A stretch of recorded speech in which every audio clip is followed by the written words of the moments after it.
Today, we lost an icon, Elijah Cummings. He was a powerful voice for equality and for social progress and for bringing people together. And I remember feeling that if more people had a voice to share their experiences, then maybe it could have gone differently. And those early years shaped my belief that giving more people a voice gives power to the powerless and pushes society to get better over time. The bigger story is that most progress in our lives actually comes from individuals having more of a voice. So since then, I've focused on building services that do two things: give people a voice and bring people together. And these two simple ideas of voice and inclusion go hand in hand.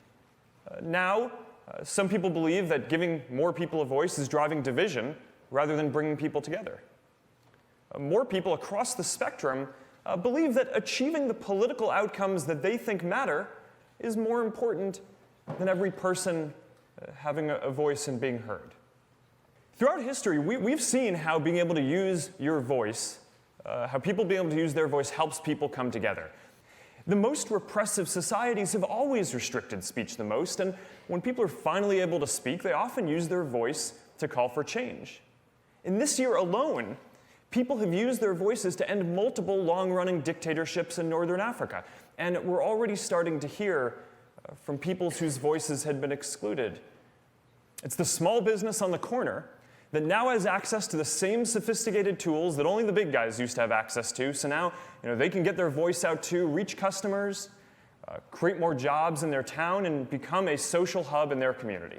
And people no longer have to rely on traditional gatekeepers in politics or media to make their voices heard, and that has important consequences. How tech platforms have centralized power. But I actually believe that the much bigger story is how much these platforms have decentralized power by putting it directly into people's hands. It's part of this amazing expansion of voice that we've experienced through law and culture and now technology as well. So giving people a voice and broader inclusion go hand in hand.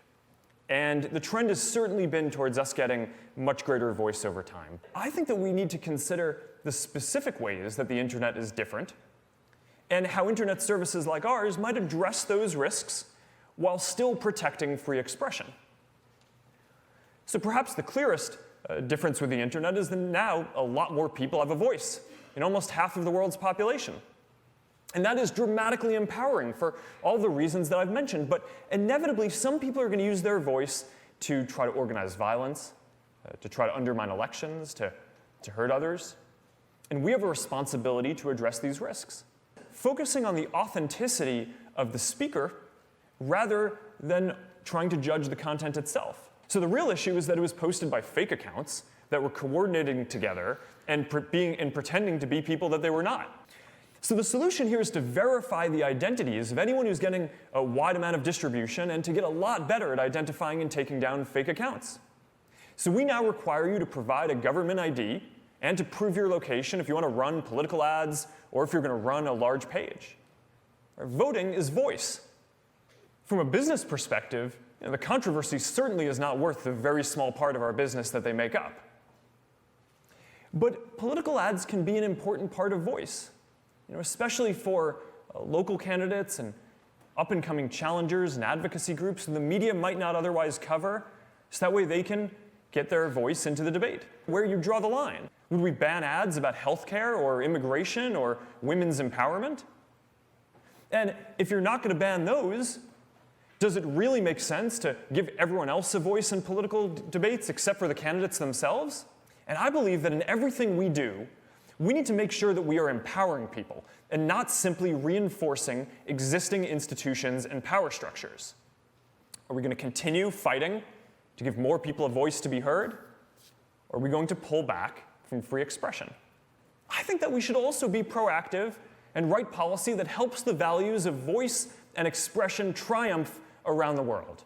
And I want to ensure that these values of voice and free expression are enshrined deeply into how this company is governed. I don't think we need to lose our freedom of expression to realize how important it is. I think that people get it and understand and appreciate the voice that they have now. But part of this is because we're getting our issues out on the table, issues that for a long time weren't talked about enough.